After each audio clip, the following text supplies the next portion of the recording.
The natives didn't think too much of this line business, and they trimmed this tree to climb in case of emergency. And just about darkness, I heard a sound out there, cracking of bones, and I peeked out through my peek hole, and there's two male lions on the bait. One was lying broadside and one was facing us. And those lions knew we were there, because we found their tracks right just outside of our blind that they'd made going in there. And I picked up the bow and rose up to shoot, and they're both looking at me. And I shot the one that was broadside, and I knew I was tied up to the shoulder, but it didn't know how high or low. Light wasn't good enough. Well, the arrow hit him, and he came at us. But the other one struck off to the left. And I guess that's what changed his mind, because he made a turn right in front of us, and they both disappeared. Well, another 15 to 20 minutes, dark. Darkness comes fast in Africa. It's either twilight or bang, it's dark. Well, first thing you know, it's dark. And I don't know how long after that, half hour maybe I'll say, a big roar right outside of our blind, just a short ways out there. It shook the leaves in our blind.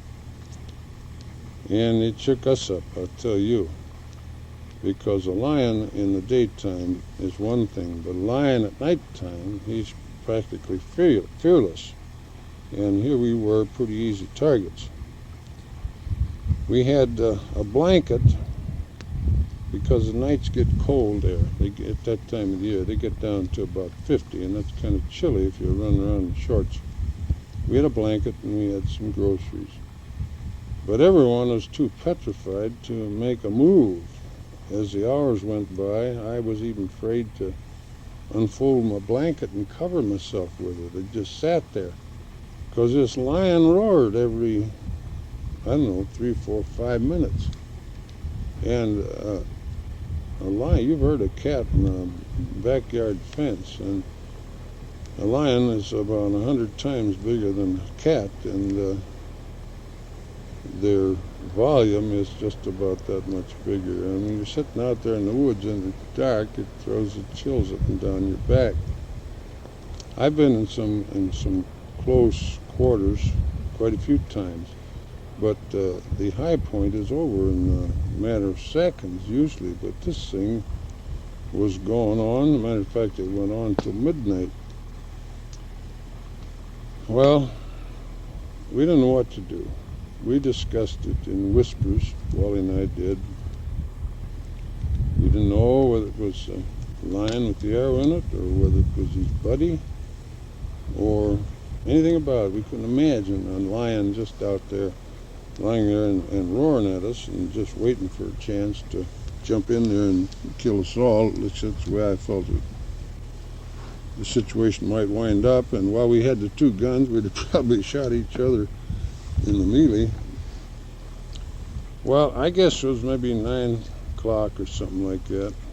Louise, Wally's head tracker, he kind of bellied over there to Wally, and they had a whispering session, and Wally translated for me. He said Louise thinks he can hear flesh tearing. He thinks that the other lion is eating your lion. Well, that didn't make sense to me, because I knew the lion had an arrow in him, and I didn't figure he'd be laying out there 20 yards letting the other one eat him. And if he were mortally wounded, he wouldn't, he was more than 20 yards away when I saw him last. Didn't make sense to me, but then it occurred to me he might be eating that snake, which is the way it turned out. Well, anyhow, we had no way of finding that out. And I don't know, an hour or so later, and this roaring keeps on at intervals. Another half hour or so later, maybe an hour,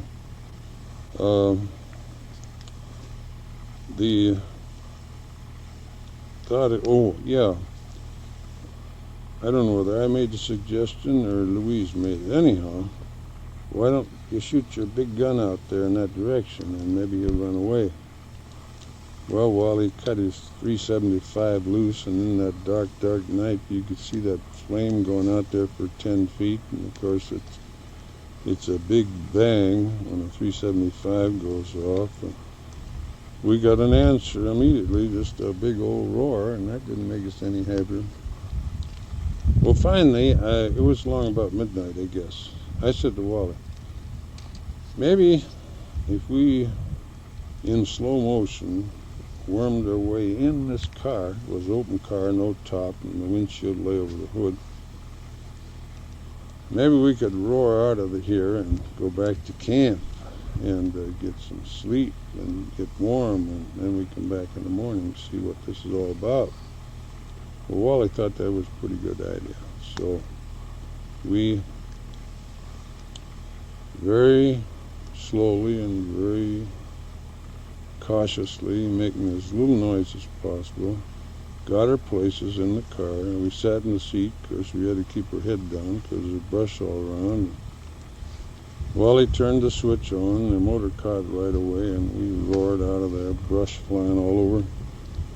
And got out about 100 yards. He made a full circle and swept our back trail with lights, and we didn't see anything, so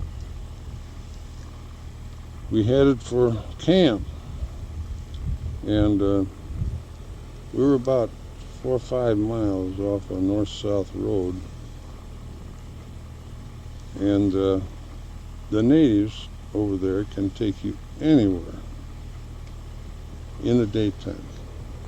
How they do, because the country is so much alike, I don't know, and it's flat country. But at nighttime, they don't know where they are, and you know when they're lost because they start jabbering and arguing with each other. And we got lost, and finally we roamed around out there for about an hour, getting nowhere, and I had a compass on my shooting glove, and I said, well, I know we're east of the road, and that way is west. We have to go west to hit that road. Well, Wally didn't have much use for compasses, and he dug out, and he had a toolbox in that car with everything in it, everything all rusty, and down the bottom he had a compass, and fortunately it agreed with mine, and we headed over, and we finally hit this road.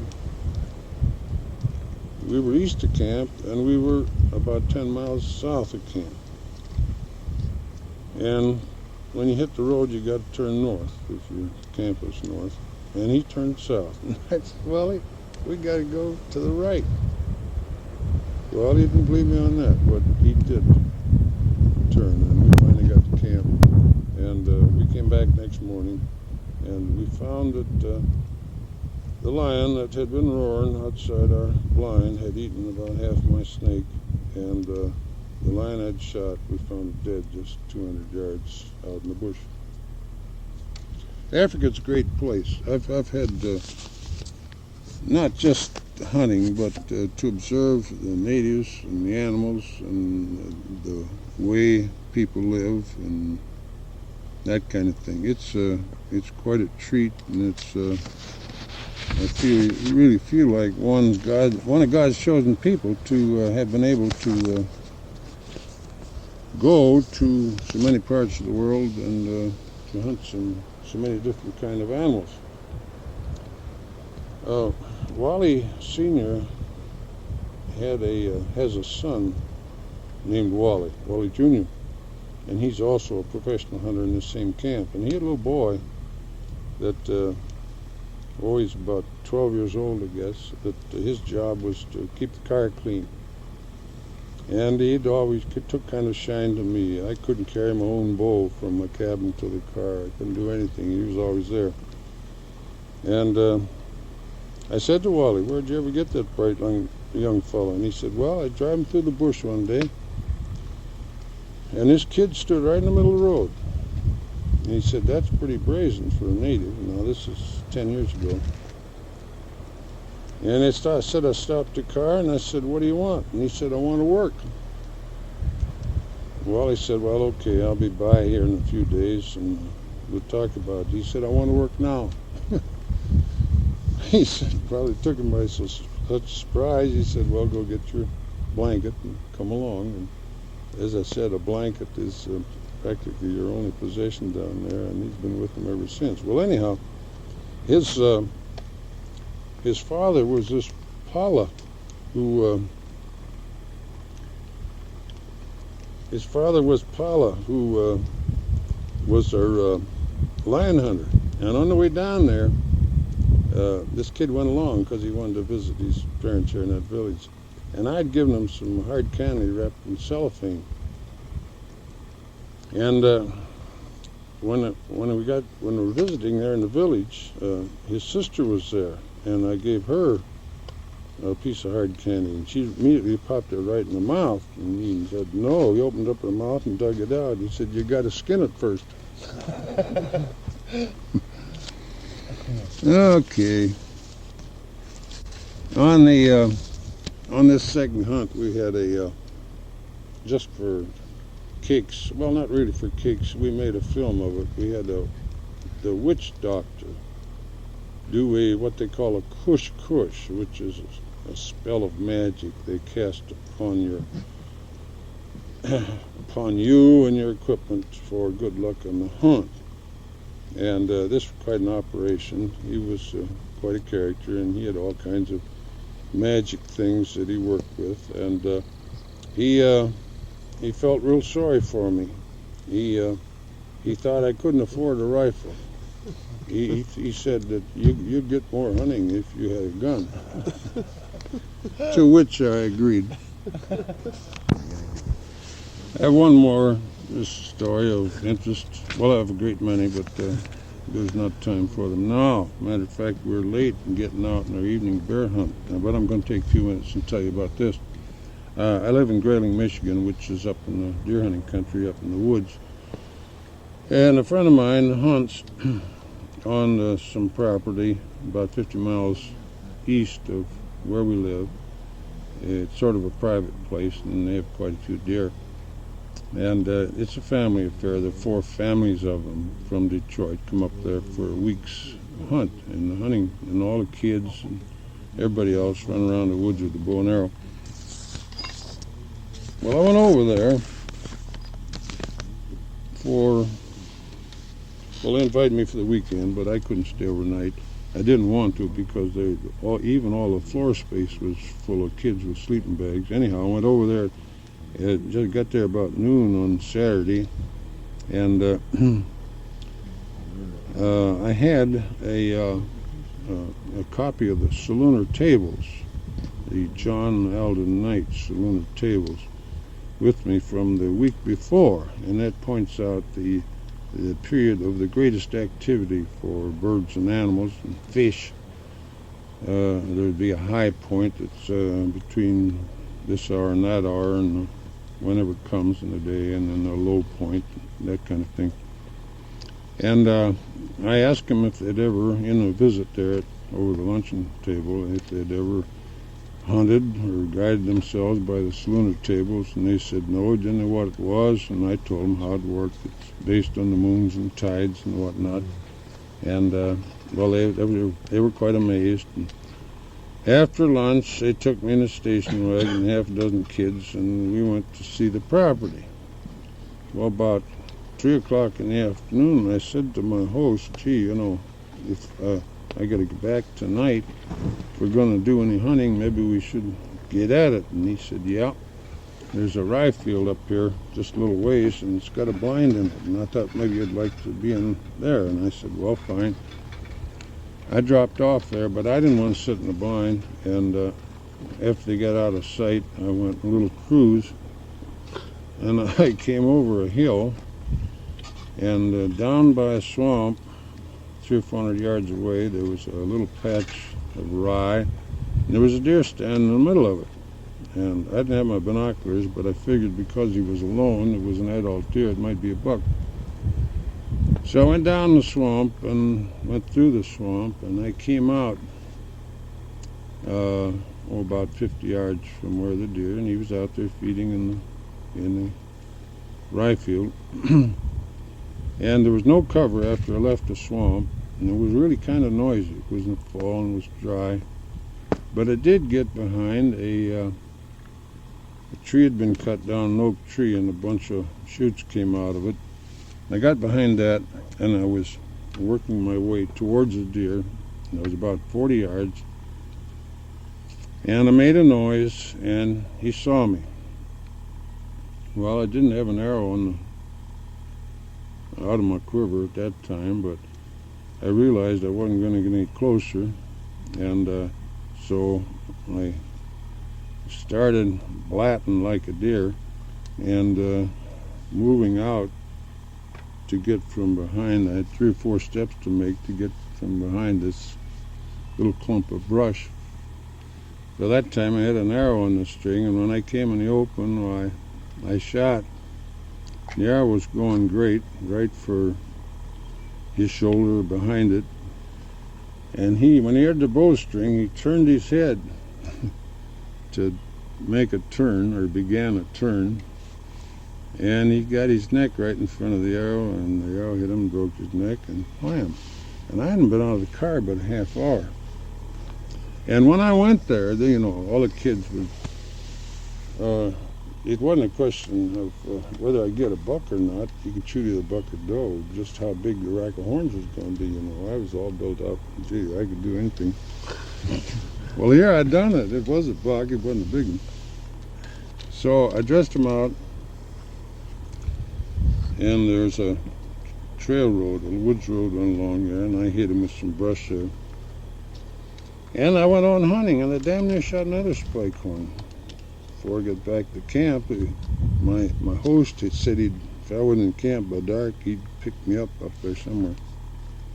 Well, I went back to camp. I didn't have anything else to do, and my wife and their wives were there, and a couple of kids, and they said, "You got anything?" I said, "Yeah." Trying to be as nonchalant as I could. Well, they were polite. They didn't push it too much, but finally the hunters began to come in, and they said, "You get a deer?" I said, "Yeah." Well, they were too polite to push me on it. They didn't really believe I got deer, but they were too polite to push me on it. Finally, my friend's oldest boy, he's 17, he gave me the business. He said, "Listen, did you get a deer?" And I said, "Yeah, sure, I got a deer." "What'd you get?" And I said, "I got a buck." "Where is it?" "Well," I said, "You know where that little rye patch is?" "Yeah." "Well," I said, "it's just in the brush here off the side on the swamp side. Do you want to pick it up?" "Yeah." He'd come up there in a white Jaguar with a girlfriend. Big deal. So they went roaring out of there, and they came back with a deer, and then we all got gathered in the house, and they wanted me to tell them a story. And I told them a story just about like I told it to you, except I said after I had moved out from behind the brush and the deer was standing there, I looked at my watch, and I still had 2 minutes to go before the high point, and I had to wait 2 minutes before I shot. And I don't dare go back here because I can't do that again in a million years. See, I shut myself off right there. Well, okay, that concludes this little get-together we've had in the bright, warm sunshine at Bear Camp up in Saskatchewan. I just have one more word to add. I've met the greatest bunch of fellas I think I've ever met in my life, and there are 4 of us here from Bear Archery. We all appreciate so many things that they did so graciously for us. That's it.